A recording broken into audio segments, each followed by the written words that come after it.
जय हिंद दोस्तों, स्वागत है आपका आपके अपने परिवार में। कैसे हैं आप लोग, बताइए। हाउस द जोश, हाई है एनर्जी, बाल बच्चे सब बढ़िया हैं, खुशी हैं, संपन्न हैं, बताओ। जय हिंद भाई, जय हिंद। अपने हिंदुस्तान की जय हो। गुड इवनिंग भाई, good evening, good evening, Radhe Radhe. बिल्कुल, कैसे हैं आप लोग, बताइए। चलिए, तो आज हम लोग क्वेश्चन नंबर 22 से आगे करने वाले हैं। 122 से आगे के सवाल करने वाले हैं दोस्त। और यहाँ बढ़िया बढ़िया सवाल है। एक हमारे पास बहुत ही लॉजिकल क्वेश्चन है, बहुत ही ट्रिकी क्वेश्चन है। थोड़ा सा इस बात को समझिएगा आप यहाँ पे। और ये ट्रिकी क्वेश्चन को जिसने इस पजल को सॉल्व कर लिया तो यूँ समझ लो उस पर्सन की मौज है मेरे भाई। ठीक है, एकदम लॉजिकल क्वेश्चन है। ठीक है, सारा खेल भाषा का है और अरिथमेटिक में जो खेल रहता है वो भाषा का ही रहता है। जिसने तोड़ लिया तो उसकी नैया पार है। ठीक है, और जिसने नहीं तोड़ा तो मेरे भाई कहानी गड़बड़ है वहाँ पे। ठीक है, जैसे मान लीजिए सामने वाले पर्सन को भी अगर आप क्रैक कर लेते हैं तो अपनी बातें मनवाना आसान हो जाता है, लेकिन अगर आप क्रैक नहीं करते हैं तो जिंदगी भर उसकी बातें माननी पड़ती है। तो वही वाला है, सवाल को तोड़ लिया तो सिलेक्शन है, नहीं तोड़ा तो उसके बाद इसके अनुसार आप चलोगे, आपके अनुसार ये नहीं चलेगा। आ जाओ, सवाल पढ़ो क्या है। तो कहा गया मेरे भाई कि यदि मैं एक घोड़ा 6200 रुपये में और एक गाय 2600 रुपये में बेचता हूं तो दोनों की लागत पर, याद रखना एक की लागत पर नहीं मुन्ना, दोनों की लागत पर है, दोनों की लागत पर, यानी दोनों में जितना पैसा मैंने लगाया था, जो मेरा कॉस्ट प्राइस था, उस पर मुझे 10% का लाभ होता है। 10% का लाभ मैं कमा लेता हूँ।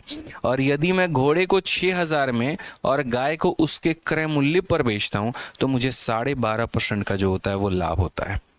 कितने का लाभ होता है? तो 12.5% का जो होता है वो लाभ होता है। घोड़े का क्रय मूल्य ज्ञात करें। बहुत ट्रिकी, समझ ही नहीं आएगा शुरू कहाँ से करें, खत्म कहाँ पर होगा। ठीक है, if I sell the horse at इतना एंड अ काऊ एट इतना आई विल अर्न 10% प्रॉफिट। हमने कहा ठीक है भाई, तुम्हारी सारी बातों को हमने माना। और ये जो 10% प्रॉफिट होगा ना, वो दोनों की लागत पर 10% का लाभ होगा। दोनों में जितना भी पैसा मैंने लगाया होगा उस पर 10% का प्रॉफिट मिलेगा। तो आप मुझे बताओ, मैंने हॉर्स को कितने में बेचा? आप बताओ। घोड़े को हमने कितने में बेचा है? तो घोड़े को जो है हमने 6200 में बेचा है। ठीक है, उसके बाद हमने यहाँ पर काऊ को कितने में बेचा है? तो हमने जो है वो काऊ को 2600 में बेचा है।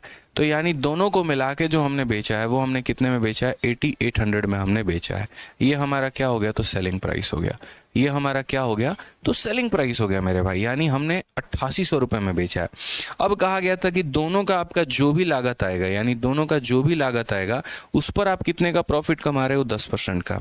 यानी 10% हमारा किसके बराबर होता है? तो 10% हमारा 1/10 के बराबर होता है। यानी अगर दोनों का कॉस्ट प्राइस अगर मान लीजिए कि 10 रुपये के बराबर है तो उसको 11 से गुना करने पे दोनों के सेलिंग प्राइस के बराबर की वैल्यू आ जाएगी। तो यानी अगर हम बात करते हैं तो यहाँ पर दोनों का सीपी, बोथ सीपी हम यहाँ लिख देते हैं। ठीक है, बोथ सीपी हम यहाँ लिख देते हैं यहाँ पे कि यहाँ पर सीपी ऑफ जो होगा हमारा हॉर्स होगा और प्लस यहाँ सीपी ऑफ जो होगा वो हमारा काऊ होगा। और दोनों का जो सीपी होगा, अगर मेरे भाई यहाँ पर देख लीजिए टोटल सीपी, यहाँ ऐसे भी लिख दे रहा हूँ मैं कि अगर ये टोटल सीपी जो है, अगर ये टोटल सीपी जो है ये अपने आप में 10 की वैल्यू है तो इसको 11 से गुना करने पे हमारा क्या आ जाएगा?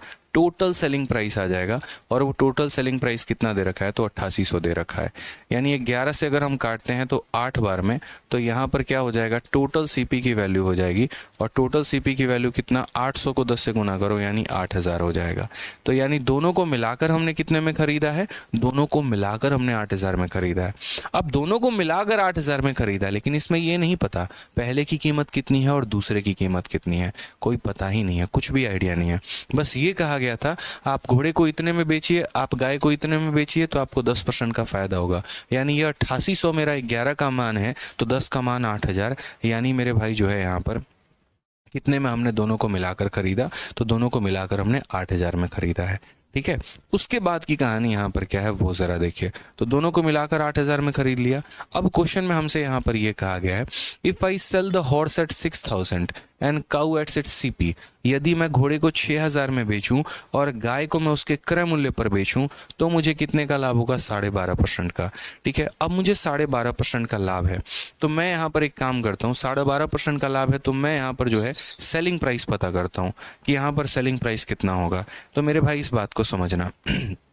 ठीक है, तो यहाँ पर मैंने क्या किया? मैंने यहाँ पर जो है गाय को बेचा, सॉरी कहा गया कि अगर मैं घोड़े को 6,000 में बेचता हूँ, समझना मेरी बात को, तो घोड़े को मैंने कितने में बेचा है, तो घोड़े को मैंने 6,000 में बेचा है। और गाय को मैंने कितने में बेचा है, तो गाय को मैंने उसके कॉस्ट प्राइस पर बेचा है, यानी यहाँ पर CP of cow, CP of क्या हो जाएगा, काऊ। तो ये मैंने घोड़े को इतने में बेचा और गाय को इतने में बेचा, और इसका जो सेलिंग प्राइस होगा ना, ये देखो यहाँ पर, ये इतने को बेचने पे हमें प्रॉफिट हो रहा है, और कितने का हो रहा है, 12.5% का। यानी असल में ये वैल्यू बिक कितने में रही है, तो 12.5% की वैल्यू हमारी 1/8 होती है। यानी अगर खरीदा 8 में था तो 8 में 1 ज़्यादा, यानी हमने बेचा कितने में है, 9 में है।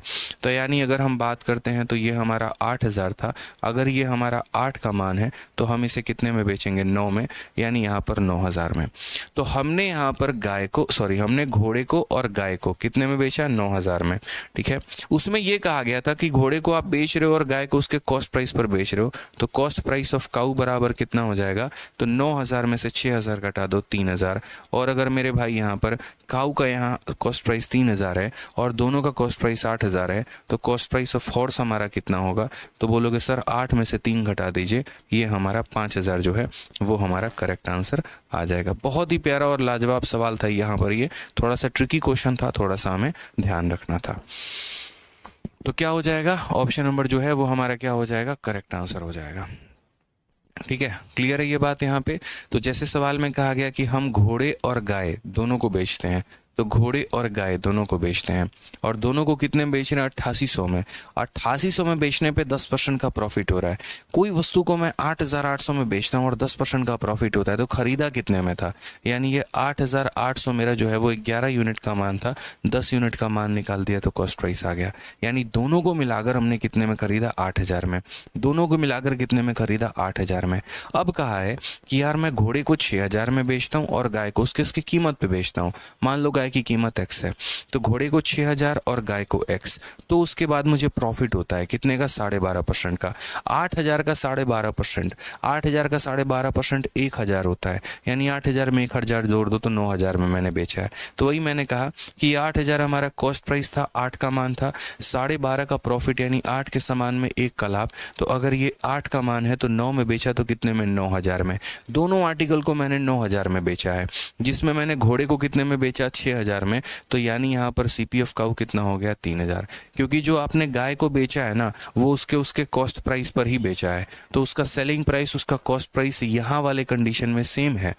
ठीक है, तो घोड़े का सेलिंग प्राइस 6,000, गाय का सेलिंग प्राइस उसके सीपी के बराबर, और दोनों का सेलिंग प्राइस कितना है, तो 9,000 है। तो यहाँ से सीपी ऑफ काऊ निकल गया 3,000। अगर गाय को 3,000 में खरीदा था, दोनों को 8,000 में खरीदा था, तो घोड़े को कितने में खरीदा, 5,000 में। ठीक है, ये बहुत ट्रिकी क्वेश्चन था, यहाँ पे बढ़िया सवाल था। अब यहाँ से हम शुरू करते हैं मिसलेनियस की कहानी। एक हमारा मिसलेनियस का जर्नी शुरू होता है, और यहाँ से आप थोड़े से ट्रिकी क्वेश्चंस को देखेंगे। अब तक आपने जितने भी सवाल देखे थे ना, वो सारे के सारे एक फिक्स पैटर्न पे थे, और फिक्स पैटर्न पे क्या था कि एक आपने सीखा उसके आधार पे 4 सवाल, एक सीखा उसके आधार पे आपको 4 सवाल। लेकिन यहाँ पर ऐसा नहीं होगा, यहाँ पर हर सवाल अपने आप में रूप बदलते चलेगा, आपको थोड़ा उसका ध्यान रखना है। तो चलिए जरा इस सवाल को देखिए एक बार, बताइए यहाँ पे कितना होगा। ठीक है, तो कहा गया एक बेईमान दूध वाला दूध को लागत मूल्य पर बेचता है और दूध में पानी मिलाता है, जिसके कारण इतने % का लाभ होता है।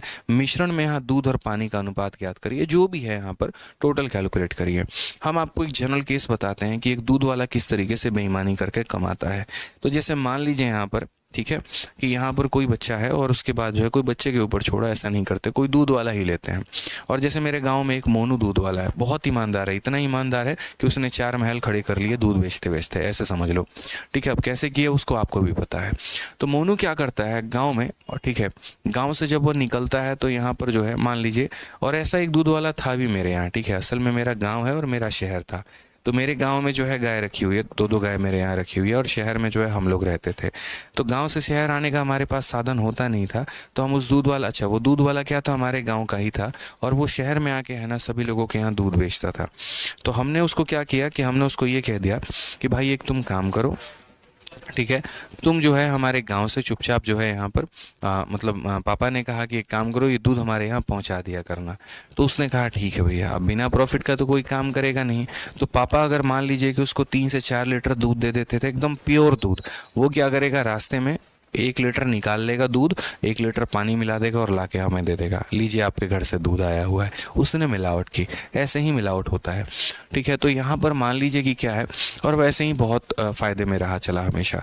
तो जैसे मान लीजिए कोई दूध वाला है और उसने जो है यहाँ पर कितने दूध, तो मानो यहाँ पर जो है एक तरीके से अगर हम बात करते हैं तो जैसे 9 लीटर मिल्क है, मिल्क हमारा कितना है, तो मिल्क हमारा है 9 लीटर, और कोई दूध वाला है वो ये कहता है कि हम जिस रेट में ख़रीदेंगे ना, हम उसी रेट में आपको बेचेंगे। अगर हम 1 रुपया पर लीटर ख़रीद रहे हैं तो आपको 1 रुपया पर लीटर में ही बेचेंगे। तो एक दूध वाला है वो यहाँ पर दूध खरीदता है 1 रुपया पर लीटर में। ठीक है, 9 लीटर उसने दूध खरीदे, रास्ते में उसने क्या किया, रास्ते में उसने यहाँ पर जो है पानी मिला दिया, और पानी कितना मिला दिया मेरे भाई, तो पानी उसने 1 लीटर मिला दिया। पानी कितना मिला दिया, 1 लीटर, और तब जाकर मेरे भाई यहाँ पर आकर जो है उसने शहर में लोगों को दूध बेच दिया। उसने यहाँ पर कितना बेचा है, तो जैसे मानो ये बोतल है और इस बोतल के अंदर हमारा 9 लीटर दूध था, 1 लीटर पानी डाल दिया। अब ये 10 लीटर का सॉल्यूशन हो गया। इसमें आप पता तो लगा नहीं सकते ये वाला पानी है, ये वाला दूध है मेरे भाई, मिश्रण जो है इसके अंदर एक्सप्लेन पूरा का पूरा मिक्स हो चुका है ना, पूरा का पूरा यहाँ घुल चुका है, हर तरफ से घोल चुका है, आप पता लगा ही नहीं सकते हैं यहाँ पे। ठीक है, अब वो आता है और बोलता है कि देखिए भैया 1 रुपया पर लीटर में हम खरीदे थे और 1 रुपया पर लीटर में ही आपको बेचेंगे। उसकी जेब से खुद के कितने रुपए लगे थे, दूध का पैसा लगा था, पानी तो फ्री में मिलता है। ठीक है, तो दूध का पैसा, 9 लीटर उसने दूध खरीदा होगा तो 9 रुपए लगे होंगे। लेकिन जब उसने आपको ये 10 लीटर थमाया, तो जब ये 10 लीटर उसने आपको थमाया तो यहाँ पर वो आपको कितने रुपए में बेचेगा, 10 रुपए में। तो खरीदा 9 रुपए में, बेचा 10 रुपए में, फायदा हुआ कि नुकसान हुआ, ये बताओ। समझ में आ गया बात यहाँ पे। तो यहाँ पर क्या था कि उसके अपने जेब से कितना पैसा लगा था, तो दूध की कीमत यानी 9 रुपए, बट जब उसने बेचा तो पानी मिलाकर बेचा, 9 में 1 पानी मिला दिया तो 10 रुपए। तो मुझे बताइए प्रॉफिट का परसेंट हमारा कितना होगा। 9 रुपए के सामान को कोई 10 रुपए में बेचता है, 1 का फ़ायदा, और कितने के ऊपर हो जाता है, 9 के ऊपर, इंटू कितना कर देंगे, 100%।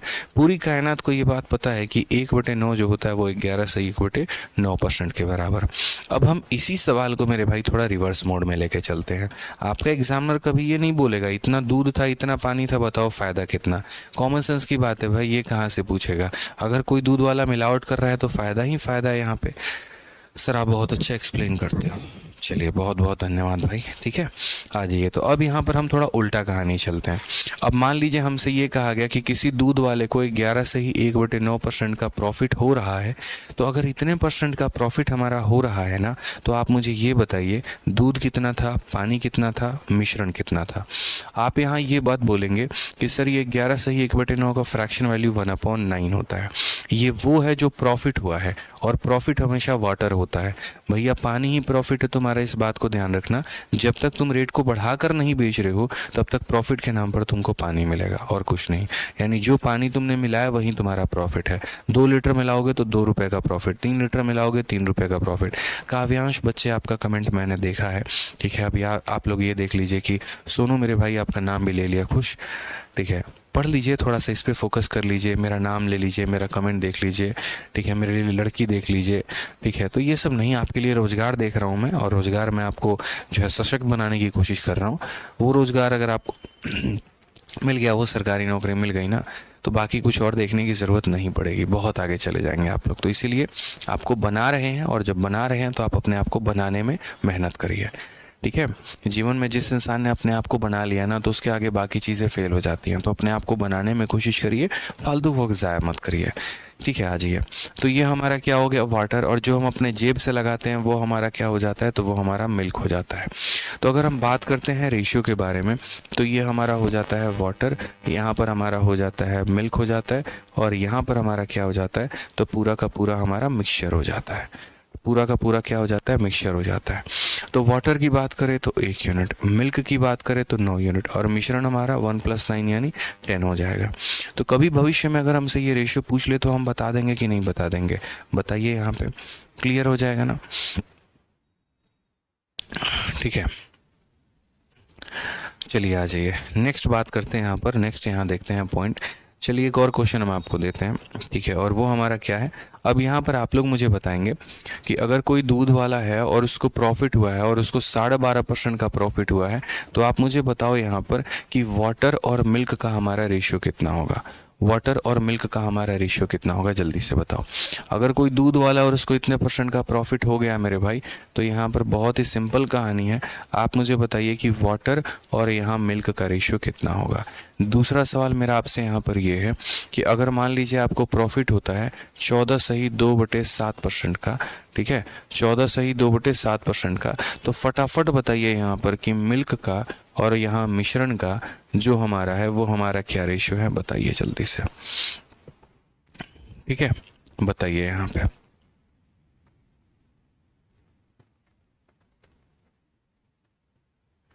ठीक है, तो आप यहाँ क्या बोलेंगे, आप यहाँ बोलेंगे सर ये 12.5% है, 12.5% की वैल्यू हमारी 1/8 है, यानी ये हमारा क्या है, तो सर ये हमारा वाटर है, और ये हमारा 8 जो है ये हमारा क्या है, तो वाटर, ये हमारा मिल्क है।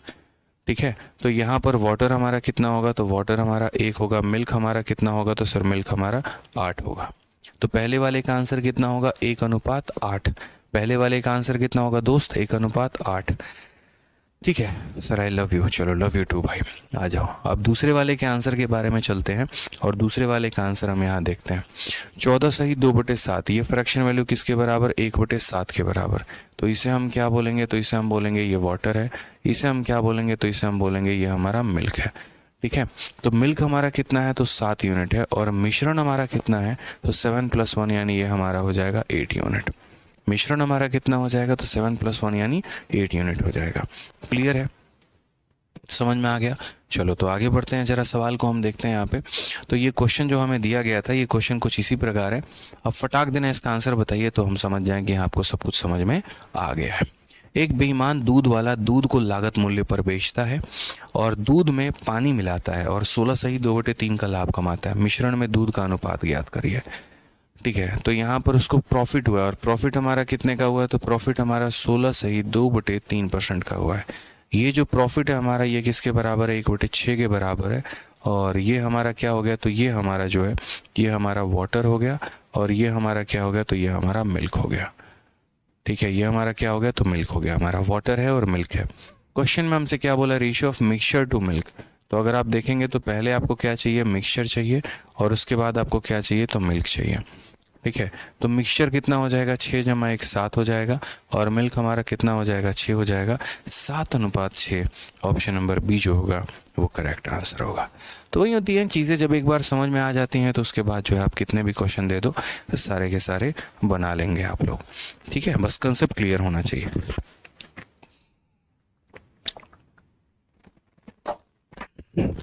आ जाओ, चलो नेक्स्ट क्वेश्चन की बात यहाँ करते हैं, अगले सवाल पे चलते हैं। अब ये बताइए, इसका आंसर आप लोग बता देंगे। एक बेईमान दूध वाला दूध को लागत मूल्य पर बेचता है और दूध में, देखो, दूध को लागत मूल्य पर बेचता है, ये लाइन बहुत इंपॉर्टेंट है, यानी जिस रेट में खरीदा है उसी रेट में उसने बेचा है, 1 भी रुपये नहीं बढ़ाए, ईमानदारी बरकी है पूरी अपनी।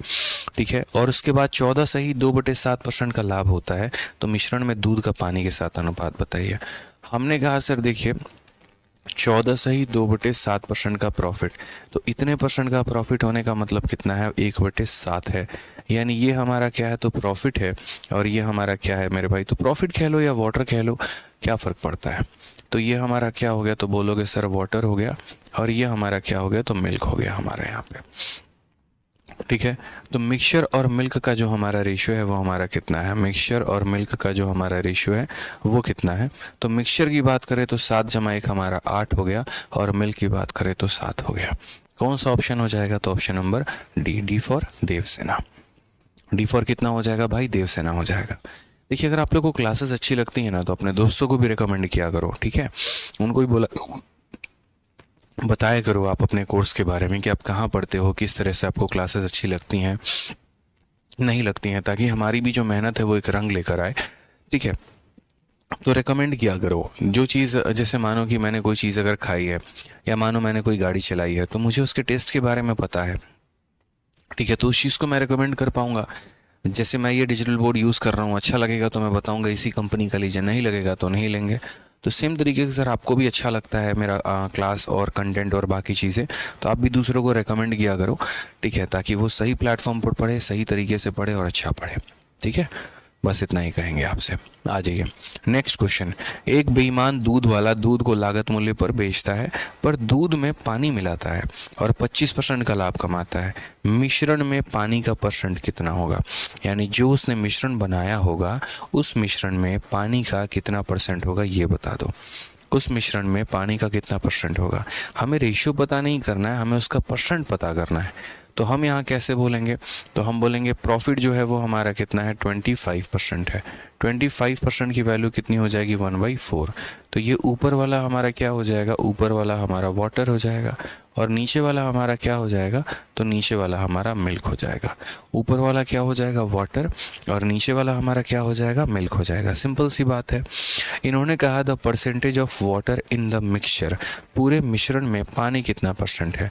तो अगर मान लीजिए मुझे पानी का परसेंट पता करना है तो पानी का परसेंट पता करने के लिए पानी की क्वांटिटी को ऊपर लिखना होगा और नीचे बहुत लोग क्या गलती कर देते हैं, बहुत लोग यहाँ 4 लिख के 100 से गुना लगा देते हैं और आंसर उनका कितना आ जाता है, 25%। और वो पहला ऑप्शन ही उनको 25% मिलता है।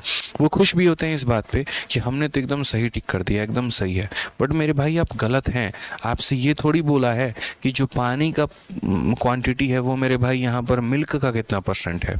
अगर मेरे भाई ये पूछा होता कि मिल्क की तुलना में वो कितना परसेंट है तो आप मिल्क से डिवाइड करते। आपसे मिल्क का नहीं पूछा था, ये पूछा था कि percentage of water in the mixture, not in the milk.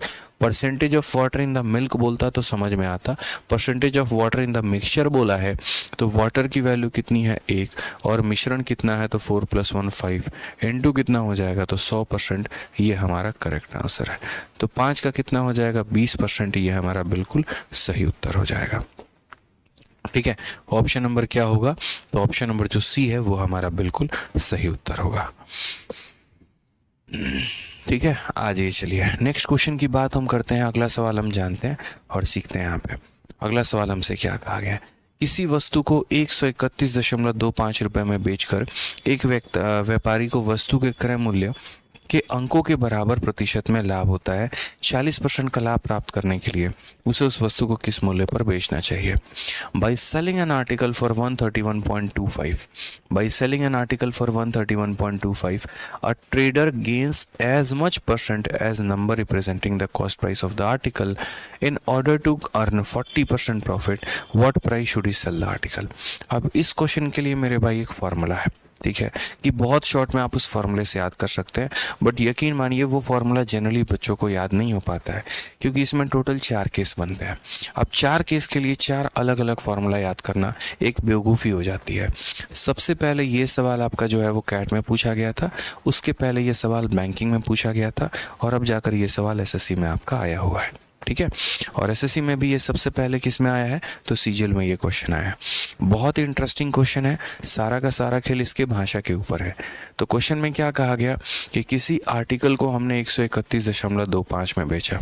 तो अगर हम किसी आर्टिकल को 131.25 में बेचते हैं, ये हमारा सेलिंग प्राइस होता है। तो कहा गया है कि जो हमारा गेन है, he gains as much percent, यानी जो प्रॉफिट का परसेंट है, तो प्रॉफिट का जो परसेंट है मेरे भाई वो किसके बराबर है, तो कहा गया है as the number representing the cost price, यानी जो कॉस्ट प्राइस होगा। अगर मानो 100 रुपये में खरीदा है तो 100% का प्रॉफिट, 10 रुपये में खरीदा है 10 रुपये का प्रॉफिट, 20 रुपये में खरीदा है 20% का प्रॉफिट, 50 रुपये में खरीदा है 50% का प्रॉफिट, यानी परसेंटेज प्रॉफिट जो होगा। आसिफ सलमानी कहते हैं सर मेरे लाइब्रेरी में 50 से 60% आप ही के स्टूडेंट हैं। चलिए, ये तो पता है यार, मैं अभी बिहार में गया था तो वहाँ मैंने देखा कि लाइब्रेरी में लगभग 70-80% बच्चे जो हैं अगर मैथ्स पढ़ रहे हैं तो हम ही से पढ़ रहे हैं। और बड़ा इसको लेकर मुझे जो है वो बहुत गर्व महसूस हुआ। इसके लिए मैंने बहुत बहुत धन्यवाद आप सभी को कि आप लोगों ने जो है इस तरीके से वीडियोज़ को शेयर किए और लोगों तक पहुँचाया। कैसे काफ़ी भारत में काफ़ी भारी संख्या में बच्चे पढ़ते हैं। बस मेरी कोशिश और है कि यहाँ पर और हर बच्चों तक जाया जाए और बच्चों तक समझाया जाए, उनके लिए और बेहतर से बेहतर किया जाए मेरे भाई। ठीक है, तो बाकी आप लोग शेयर करते हैं उसके लिए बहुत बहुत धन्यवाद। ठीक है, आ जाइए। तो यहाँ क्वेश्चन में ये लाइन बहुत इंपॉर्टेंट है। कई बार ऐसा भी कहता है यहाँ पर कि loss percent is equal to the cost price, profit percent is equal to the cost price. कई सारे केसेस बनते हैं। आप इस सवाल को तोड़ना, भाषा को तोड़ना कि he gain as much percent as number representing the cost price in order to earn 40% profit at what price it should sell. वो हम बाद में देखेंगे कि 40% का लाभ कमाने के लिए उसको कितने में बेचना होगा। ये वाला स्टेटमेंट बाद में कंसिडर करो। पहले यहाँ पर ये पता करो कि उसने खरीदा कितने में था। पहले अगर तुम्हें खरीदने का दाम पता चल जाएगा, उस संख्या का 140% निकाल देना तो तुम्हारा आंसर आ जाएगा। लेकिन पहले यहाँ पर ये पता करो तुमने सामान को खरीदा कितने में। ठीक है, तो किसी सामान को हम इतने में बेच रहे हैं, प्रॉफिट का परसेंट हमारा सीपी के बराबर है। तो एक काम करते हैं, यहाँ पर समझिएगा इस बात को बहुत ही सिंपल भाषा में। अगर हमने उस सामान को खरीदा एक्स में है तो प्रॉफिट भी हमें कितने का हुआ होगा, x% का हुआ होगा। सिंपल सी बात है। तो हम लिखते कैसे हैं, तो हम बोलते हैं देखो ये जो सीपी है ये अपने आप में कितना परसेंट है, तो ये सीपी अपने आप में 100% है। ये सीपी अपने आप में कितना परसेंट है, 100% है। और अगर मैं इस वस्तु को प्रॉफिट पे बेचूंगा तो यहाँ पर क्या होगा, 100% का सामान और प्लस x% का प्रॉफिट, यानी मैं इतने में बेचूंगा। यही होता है ना कि कभी भी जो सीपी होता है वो अपने आप में कितना होता है, 100% होता है। अगर हम प्रॉफिट में बेच रहे हैं तो 100 में प्रॉफिट को जोड़ दो और ये बराबर हो जाता है किसके, एसपी के।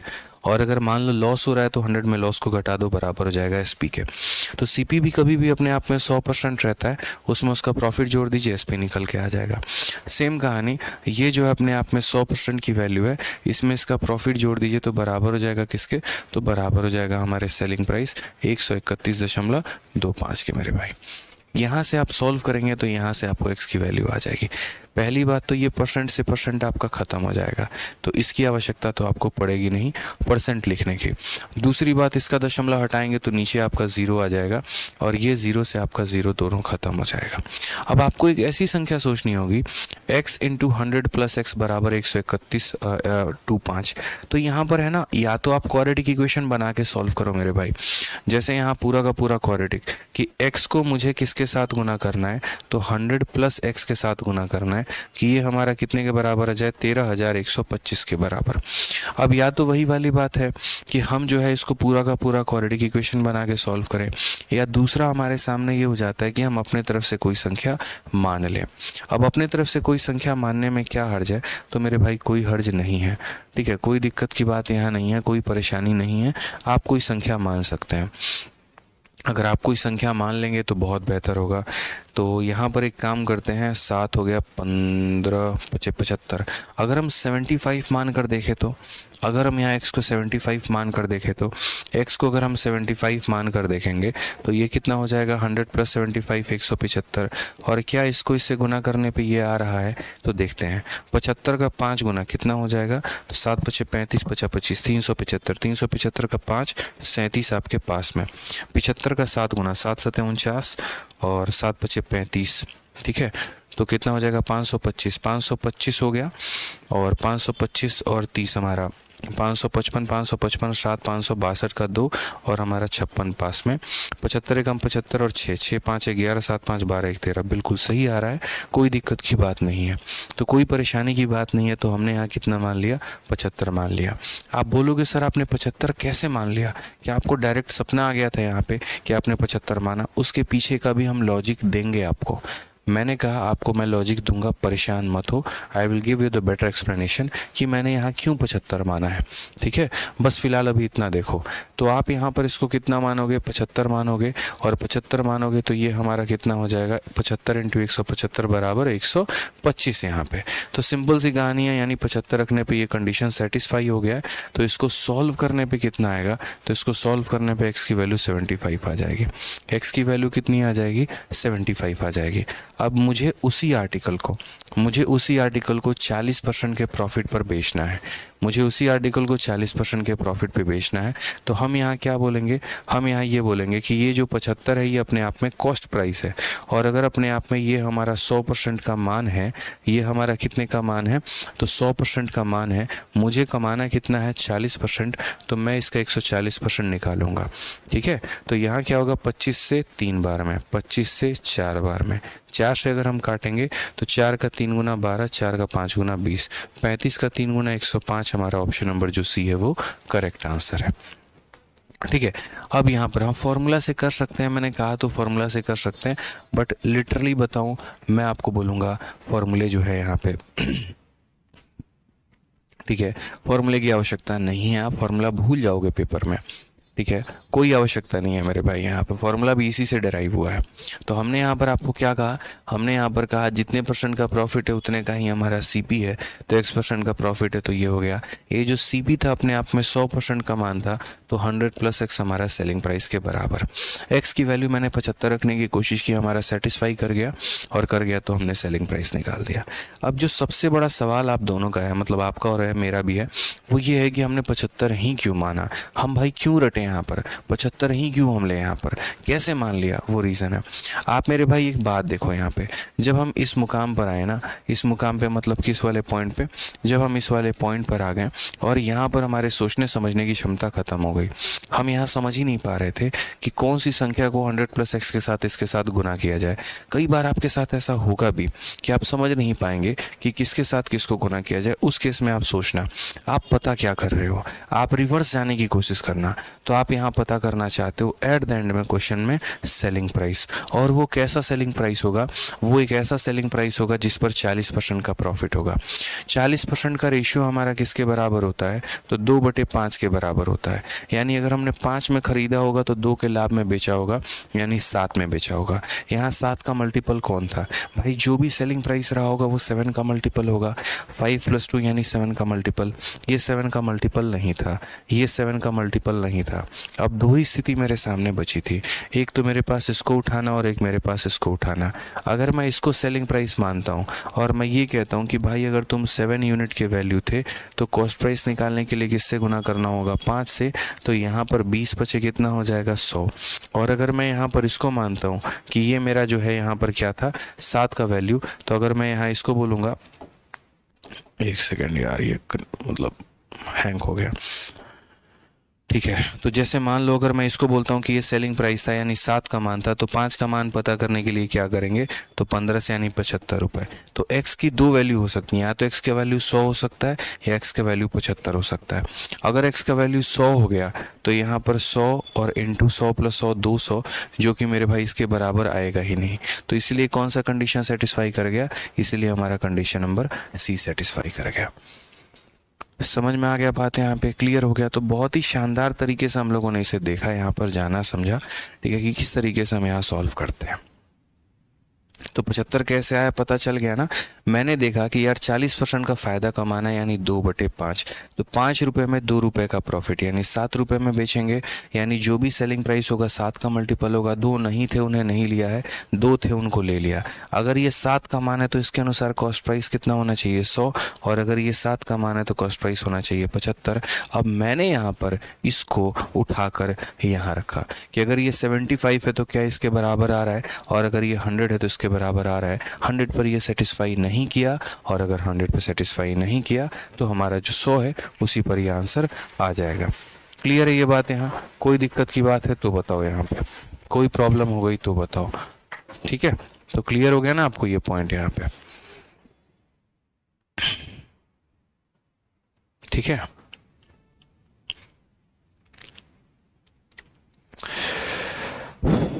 काफ़ी बच्चे कह रहे हैं एक बार और समझा दीजिए, एक बार और समझा दीजिए। मुझे लग रहा है कि आप लोगों को जो है वो फॉर्मूला ही देना उचित रहेगा यहाँ पे, ठीक है, कि मैं आपको फॉर्मूला दे दूँ और फॉर्मूला जो है आप उसी से कर पाओ एक बार, वो ज़्यादा क्लियर रहेगा, ठीक है, क्योंकि ऐसे बिना फॉर्मूले के बहुत मुश्किल हो रही है आप लोगों के लिए समझना।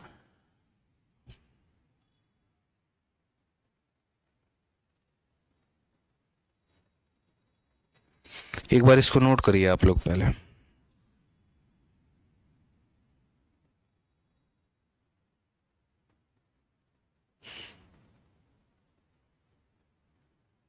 फॉर्मूला मैं देना नहीं चाहता यार, फॉर्मूला मतलब सही नहीं है, इस बात को समझो। 1% का भी बेनिफिट नहीं होने वाला अगर आप फॉर्मूला को रटने।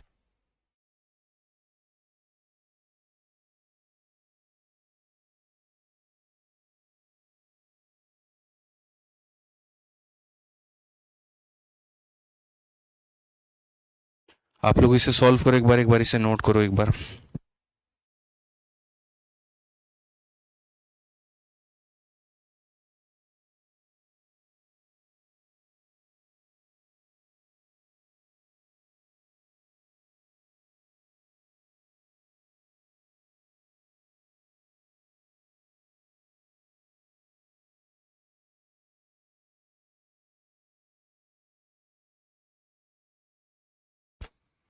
ठीक है, कुछ बच्चे कह रहे हैं कि सर इसको एक बार और रिपीट कर दीजिए, तो मेरे भाई लो यार। ठीक है, मैं आपको क्या बताऊं, चलो एक बार और रिपीट ही कर देता हूँ इस सवाल को। ठीक है, एक बार और दोबारा से रिपीट कर देता हूँ ताकि आपको क्लियर हो जाए पूरा का पूरा। आप है ना सबसे बढ़िया क्वाड्रेटिक इक्वेशन बना लो, अगर आप लोगों को ऑप्शन उठाना नहीं आ रहा है तो। सबसे बढ़िया हम आपको बताते हैं, आप क्वाड्रेटिक इक्वेशन बना लीजिए, सबसे बढ़िया रहेगा, क्लियर रहेगा मेरे भाई, कोई दिक्कत की बात नहीं है। किसी वस्तु को हमने इतने रुपए में बेचा है और इतने में बेचकर एक व्यापारी को वस्तु के क्रय मूल्य के अंकों के बराबर का लाभ हुआ है।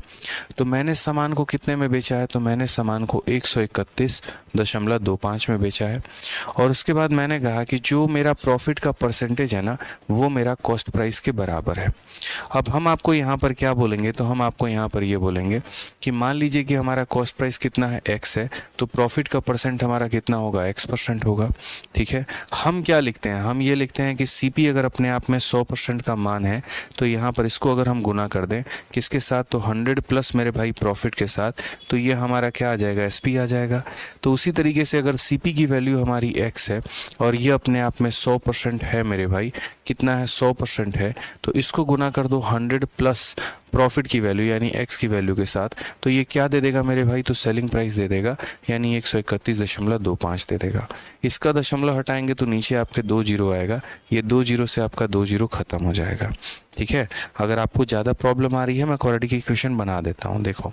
अब उसके बाद यहाँ पर क्या होगा, x को गुना करो, तो x को गुना करोगे तो 100x आएगा, x को गुना करोगे तो तुम्हारा x² आएगा, और ये हो जाएगा 13125 मेरे भाई। ठीक है, अगर आप यहाँ बोलेंगे तो बोलेंगे सर x² हो गया प्लस हमारा कितना हो गया, 100x हो गया, और ये कितना हो गया 13125 बराबर कितने के हो जाएगा, 0 के। ठीक है, बस एक सेकंड।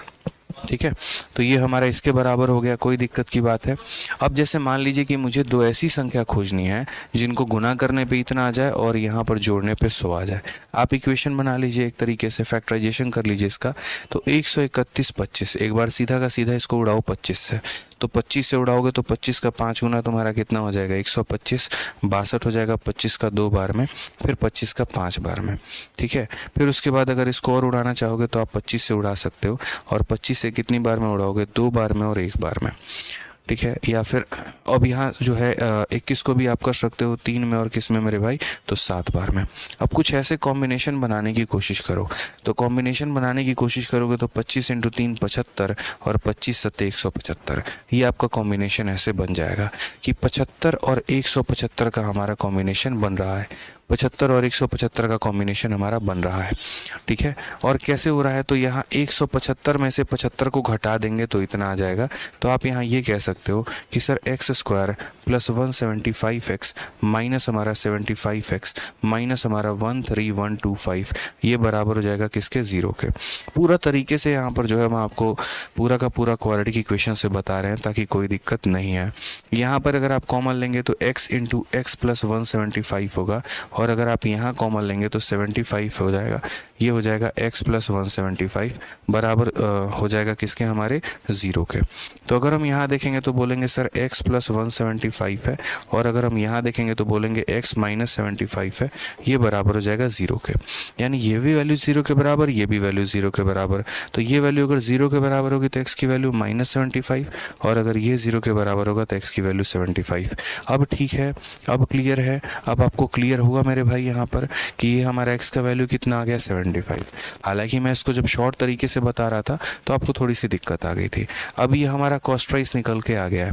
अब अगर ये कॉस्ट प्राइस निकल निकल कर आ गया है, तो कहा गया कि हम इसको कितने में, in order to gain 40% profit, 40% के लाभ में बेचना है तो कितने में बेचेंगे। तो ये जैसे 75 है, ये अगर मान लीजिए 100 का मान है, तो 40% का प्रॉफिट यानी कितने में बेचना होगा, 140 में मुझे बेचना होगा। 25 से काटेंगे 3 बार में, 25 से काटेंगे 4 बार में, 4 से मेरे भाई काटेंगे कितनी बार में, 4 का 3 गुना 12, 35, 35 इंटू 3 105, यानी हम कितने में बेचेंगे, तो 105 में बेचेंगे। अब क्लियर है मेरे भाई यहाँ पर ये, ठीक है, क्लियर है। अब आप लोग थोड़ा एक बार इसको नोट करिए, मैं 1 मिनट में आगे एक छोटा सा केक कटिंग करके, ठीक है।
अच्छा, किक लगा है क्या?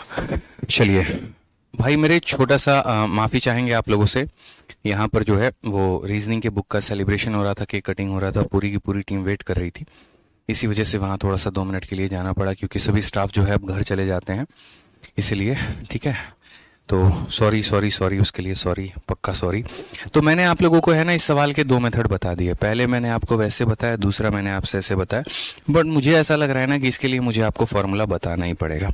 तो फॉर्मूला बताना पड़ेगा ना मेरे भाई, तो लिख लो मेरे भाई फॉर्मूला आप लोग यहाँ पे। और फॉर्मूला क्या होता है? 2 फॉर्मूले होते हैं। एक हमारा होता है कि जब प्रॉफिट का परसेंट जो होता है वो बराबर हो जाता है अगर हमारे सीपी के, उस केस में हम कॉस्ट प्राइस कैसे निकालते हैं। तो उस केस में कॉस्ट प्राइस निकालने के लिए हम यहाँ पर लिखते हैं मेरे भाई, देखना बड़े ध्यान से, 10 को बाहर रख देना। उसके बाद यहाँ पर कितना हो जाएगा, बड़े ध्यान से समझो। तो यहाँ हो जाएगा 25 और प्लस कितना हो जाएगा सेलिंग प्राइस, और माइनस हो जाएगा हमारा 5। ये देख लीजिए, आप फॉर्मूला लिख लीजिए। मैंने कहा शायद याद हो जाए तो बहुत बेहतर बात है। 10 into 25 plus selling price minus 5। ठीक है, ठीक है। दूसरा मेरे भाई कंडीशन क्या होता है? तो दूसरा मेरे भाई यहाँ पर ये होता है कि जब हमारा लॉस परसेंट जो होता है वो हमारा बराबर हो जाता है किसके, सीपी के। तो उस केस में मेरे भाई यहाँ पर क्या हो जाएगा, उस केस में अगर आपको कॉस्ट प्राइस निकालना है तो ये बराबर होगा 10 इंटू मेरे भाई 5 प्लस या माइनस, और यहाँ हो जाएगा 25 माइनस एस पी। यहाँ हो जाएगा मेरे भाई 25 माइनस एस पी। अगर आप इसे याद कर सकते हैं तो याद कर लीजिए। ये 2 फॉर्मूला हैं आपके पास।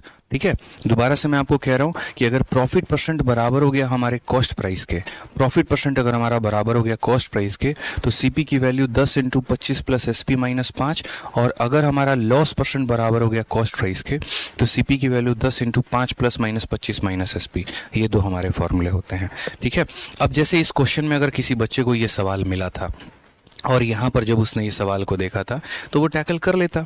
ठीक है, अगर आपको क्वाड्रेटिक बनाने में दिक्कत हो रही है और बनाने में प्रॉब्लम हो रहा है और आप जो है नहीं समझ पा रहे हो चीज़ों को लेके, तो मैंने हमेशा से कोशिश की है कि आप लोगों के लिए हम आसान से आसान कर पाएँ इस चीज़ को लेके। तो आप ये फार्मूला भी जान लीजिए, क्योंकि फिर कल के दिन आप कहीं फार्मूला पढ़ेंगे, बोलेंगे सर ने पढ़ाया नहीं है। ऐसा नहीं है। ठीक है, बस मुझे फार्मूला थोड़ा सा जो है मैं अवॉइड करता हूँ। बाकी अगर आपको अच्छा लग रहा है तो आप इसे कर सकते हैं। तो आप जैसे मान लीजिए यहाँ पर सीपी निकालना चाहते थे, तो मैंने सीपी के लिए फार्मूला क्या बताया, तो बताया 10 इंटू, उसके बाद यहाँ पर रूट अंडर। ठीक है, रूट अंडर क्या हो जाएगा, तो 25 प्लस सेलिंग प्राइस और माइनस कितना हो जाएगा, माइनस हो जाएगा हमारे 5 के। समझ रहे हैं मेरी बात को लेके? 10 into 25 plus selling price minus 5। तो 10 इंटू यहाँ पर कितना हो जाएगा, सेलिंग प्राइस हमारा कितना है, 131 है। ठीक है, तो यहाँ पर कितना करेंगे, 131 में 25 को जोड़ देंगे, तो ये हमारा हो जाएगा 156 पॉइंट कितना हो जाएगा, 25, और माइनस हो जाएगा हमारे 5 के। समझना मेरी बात को लेके यहाँ पे। ठीक है, फिर उसके बाद यहाँ क्या हो जाएगा 10। अब ये 156 अब ये 156 आपको देखना पड़ेगा कि ये मेरे भाई किसका स्क्वायर है। ये तो आपको देखना पड़ेगा, इसमें आपके लिए कोई और देखने नहीं आएगा। तो आप एक तरीके से देखो, अभी रूट को, ये दशमलव को भूल जाओ। 156 का जो है मैंने पहले भी तरीका बता रखा है कैसे होता है, पेयरिंग करके होता है मेरे भाई यहाँ पर, कि आप पेयर करके देखो यहाँ पर। ठीक है, तो जैसे 1 लिख दिया, ये हमारा लगभग जो है आपको कितने का स्क्वायर ये दिख रहा है। अगर आप देखेंगे आपको यहाँ पर तो 80 का स्क्वायर ये हमारा कितना हो जाएगा, ये अगर हम देखते हैं तो ठीक है, ये लगभग हमारा कितने का स्क्वायर हो जाएगा, देखो 156 25 है तो 5 तो पक्का आएगा ही आएगा, 8 सत्ते यानी हमारा ये 87 हो जाएगा क्या। आप देखो 75 का ये हमारा कहीं स्क्वायर तो नहीं है, या 85 कितने का स्क्वायर है ये, अगर हम देखें यहाँ पर 85 का तो नहीं, 85 का तो होगा नहीं, 9 72 हो जाएगा। ये जो है ना हमारा 100 से ऊपर ही जाएगा दोस्तों, 100 से ऊपर जाएगा तो ये कितने का स्क्वायर होगा एक बार देखते हैं। ठीक है, 115 का स्क्वायर अगर हम देखें 11 12 132 नहीं होगा। ठीक है, अगर हम यहाँ देखते हैं 125, ठीक है 125 का स्क्वायर 12 13 156, बिल्कुल ये हमारा 125 का स्क्वायर है। ये कितने का स्क्वायर है, 125 का स्क्वायर है। तो 125 हम यहाँ नहीं लिखेंगे, हम यहाँ पर लिखेंगे 12.5। आप यहाँ देखो ये 125 का स्क्वायर कितना होता है तरीका, 5 का स्क्वायर 25 हो जाएगा, 12 को 13 से गुना करेंगे तो 12 इंटू 13 156 हो जाएगा। ठीक है, तो बहुत ही क्लियर है मेरे भाई। यहाँ पर हम यहाँ क्या करेंगे,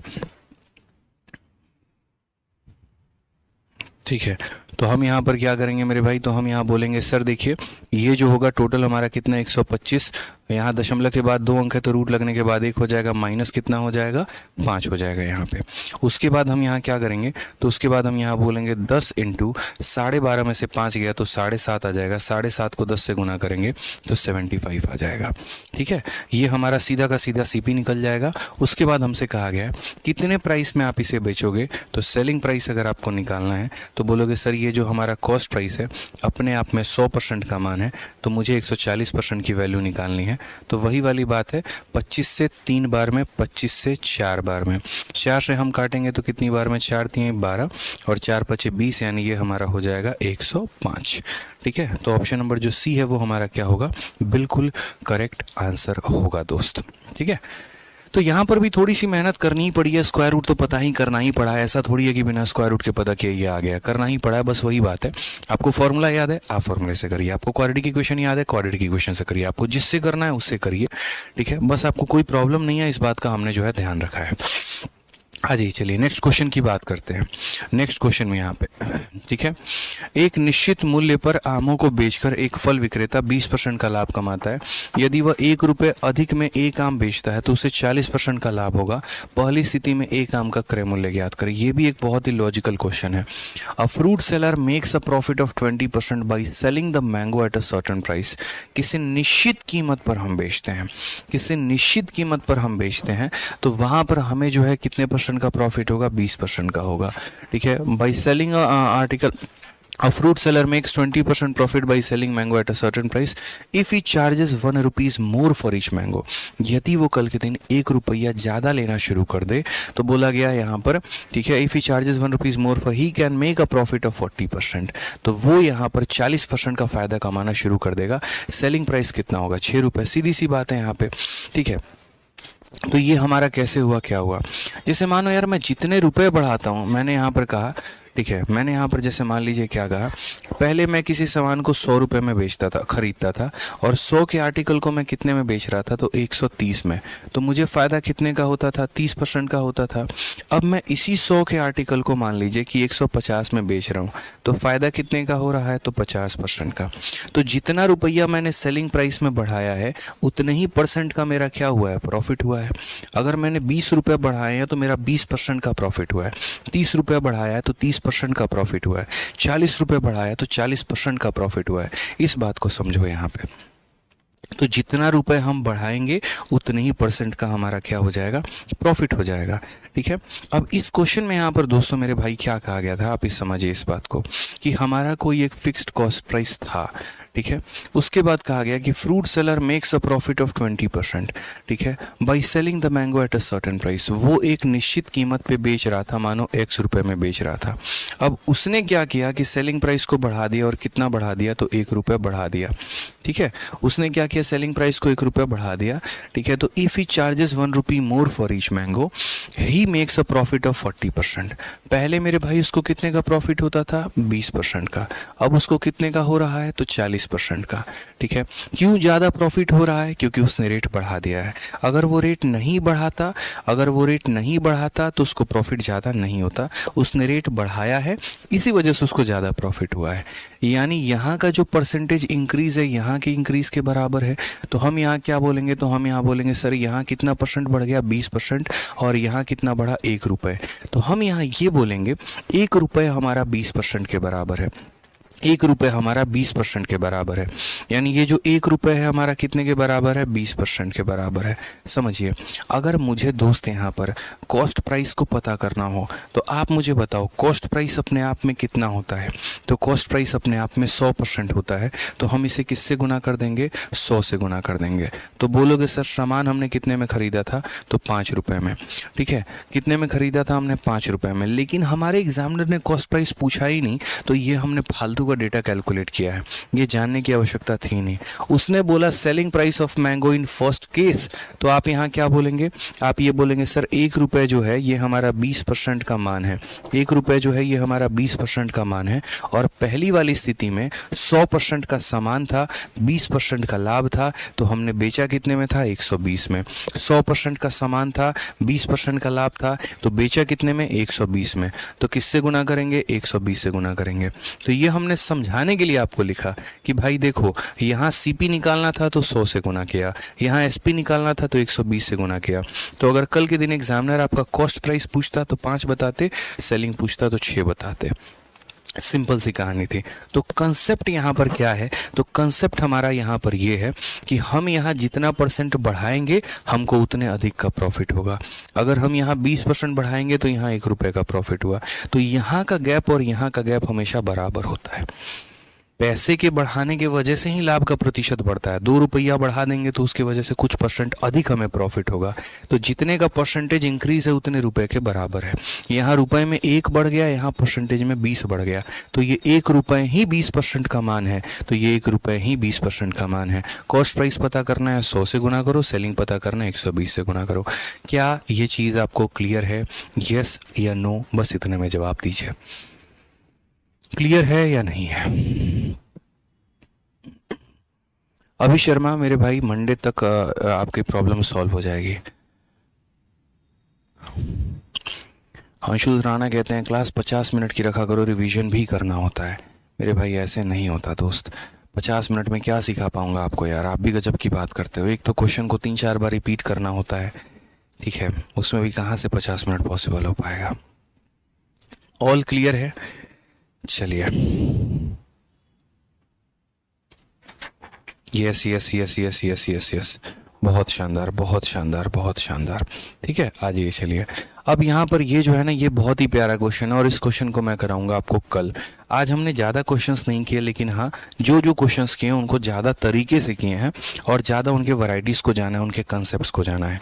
ठीक है, तो बढ़िया तरीके से आज की वीडियो को रिवाइज करिएगा। 2 क्लासेस में हमारा प्रॉफिट लॉस खत्म हो जाएगा। कोशिश करूंगा कि एक ही क्लास में इसको वाइंड अप कर दूं मैं, ठीक है, जिस तरीके से रही, जैसी स्थिति रही, क्योंकि अब यहाँ से मेंस लेवल के सारे क्वेश्चंस हैं, अच्छे लेवल के क्वेश्चंस हैं, इनके लिए थोड़ा मेहनत तो करना पड़ेगा दोस्त। ठीक है, चलिए, तो खुश रहिए, मस्त रहिए, ध्यान रखिए। थोड़ा वक्त लग गया, बट है, कल की क्लास थोड़ी लंबी लूँगा और बेहतर तरीके से और अच्छे से एक्सप्लेन करूँगा। ज़्यादा से ज़्यादा क्वेश्चंस हम करेंगे। ठीक है भाई, चलो खुश रहो, मस्त रहो, ध्यान रखो। Love you all, take care, bye.